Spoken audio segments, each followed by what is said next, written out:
印度下议院选举是从4月19开始，经过6礼拜投票的时间，一直到6月7日晚嘛结束。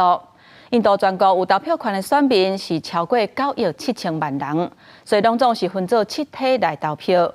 另外，这一届民调嘛显示，印度总理莫迪领导的政党应该摕到多数席次，而且继续执政。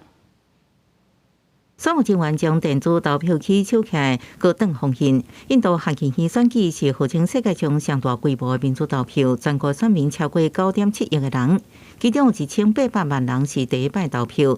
因为选民实在是伤过济，那全部伫同一天投票，选务工作甲人员调度恐惊是一大挑战。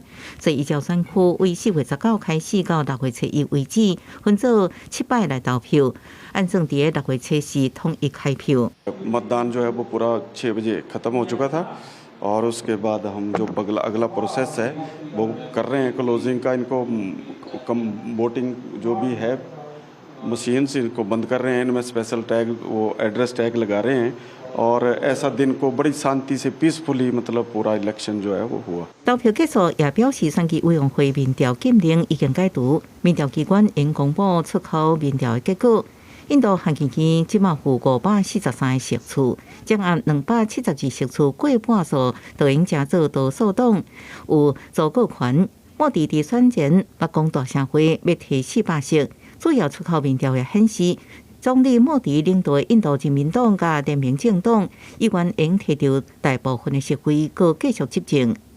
另外，印度为实现包容性的民主，也就是每一个人拢应投票。选委会除了照向学校做投票站以外，也搁伫无学校的所在搭货柜厝、草厝甚至船屋，方便民众来投票。